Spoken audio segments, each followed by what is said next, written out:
Xamira has no physical side effects.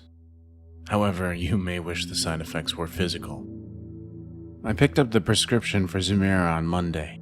The last IBS medicine made me vomit, so this time I decided to check the side effect warnings on the bottle before I took it. With relief, I noticed it was small, just a few lines. Xamira has no physical side effects. However, you may wish the side effects were physical. I stopped, reread the sentence. You may wish the side effects were physical? What? I turned the bottle over, looking for any other text, but no, that was it. I read the text a third time and then a fourth. What does this even mean? Should I call Dr. Lou? But he'd specifically recommended this medication, saying it helped his other patients with my symptoms. It's not like he chose it at random. I did a quick search online just in case though, but the only side effects listed online were things like bloating and headaches. I wonder if the pharmacists can customize the text. I mean, they're the ones printing the labels, right? I snickered.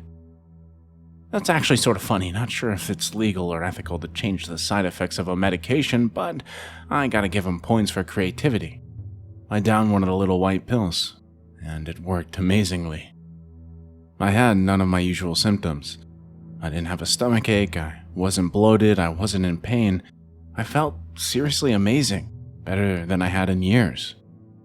I couldn't wait to get home from work to tell my husband all about it. How Dr. Lou had worked magic in finding me the right drug. How amazed I was at modern medicine. How the world looked so suddenly beautiful again. Yeah, I know that sounds dramatic, and I know IBS isn't even that serious compared to other medical conditions, but still, when you live with discomfort and pain for a decade and then one day it's suddenly gone without a trace, it feels like a veil has been pulled up and my entire world looks brighter. The house was empty when I got home from work. Doug told me he'd pick up our son Benjamin from his friends on the way home, and they'd be back around 6. That gave me almost an hour. I decided to make dinner. Usually I followed a recommended diet for IBS, but not today. While the chicken was cooking on the stove, my phone began to ring. Doug! I said. You're not going to believe this! This new medication I'm on, it's... Gary. As soon as I heard his tone, my heart dropped. I knew something was wrong, terribly wrong, and I froze in the middle of the kitchen. The chicken sizzled on the stove, the pasta water bubbled softly. What? What's wrong? It's Benjamin, he said, his voice starting to shake.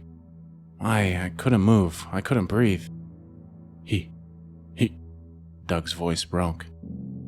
The neighbors here and they have a pool and... Oh no, God, please, no.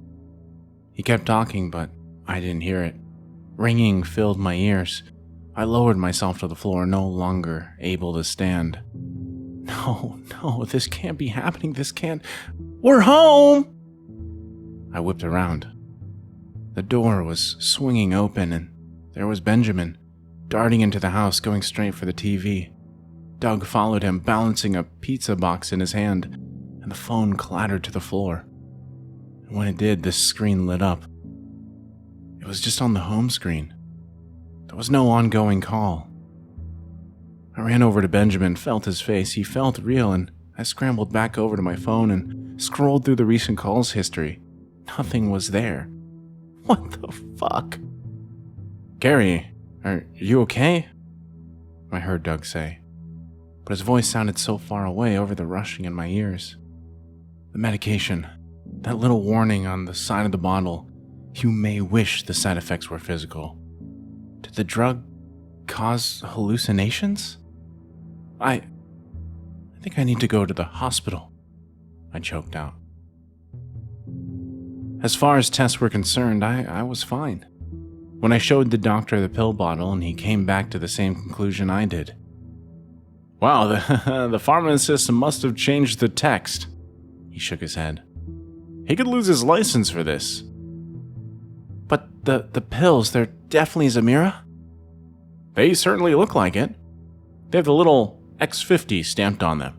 It would be hard for someone to fake that unless they had access to a professional lab. He placed the bottle on the desk. But I'm still going to send it to the lab to get it tested. It's possible they mixed a tiny bit of some hallucinogenic drug into the bottle and shook it up so it'd stick to the pills. His eyes darted from mine. He shook his head, looking thoroughly confused. I just think we'd see some dust at the bottom of the bottle if he did that, and I didn't see any at all. They told me I could stay overnight if I wanted to be monitored, but since I seemed completely lucid, they wouldn't force me. I decided to go home. I could tell the medication was already wearing off. The familiar stomach aches were rearing their ugly head. Hopefully the hallucinations would go with them, and the lab results of the pills would come back within 48 hours.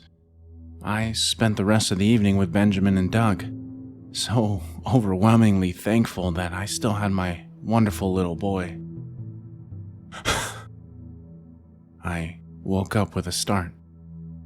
My body was drenched in sweat. I strained my ears, listening, wondering what woke me up. I glanced over to Doug, but he wasn't there. "Doug?"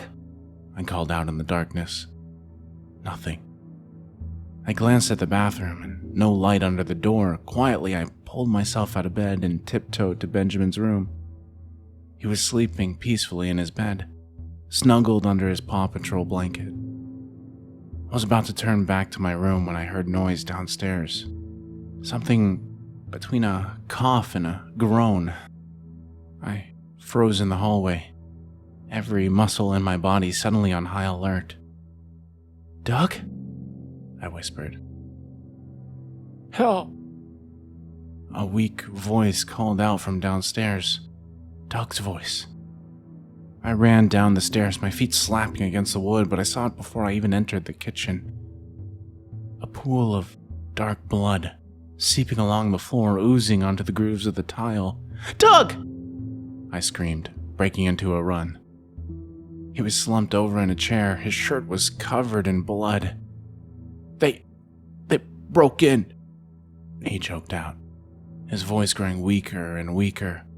"Call police." No, this can't be happening. I felt for my cell phone, but I'd left it upstairs. Panicking, I racing back upstairs and darted into the room. I reached for my phone and stopped dead. Doug was in bed, snoring away.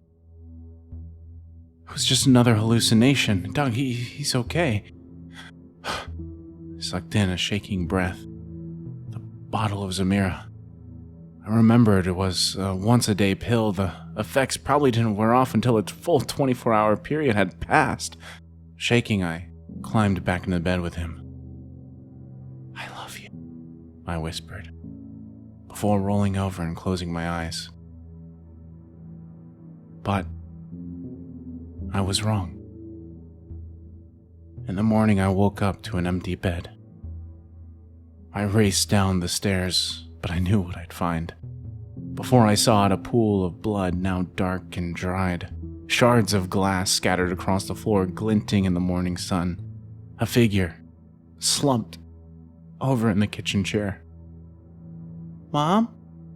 I heard Benjamin call out behind me, but I couldn't move, I couldn't speak. Go back to your room," I choked out. "Now!" The hallucination had been Doug, sleeping peacefully in bed. What I'd seen in the kitchen had been absolutely real. Thank you guys for listening again. That was Xamira Has No Physical Side Effects. However, you may wish the side effects were physical. And that was written by Blair Daniels.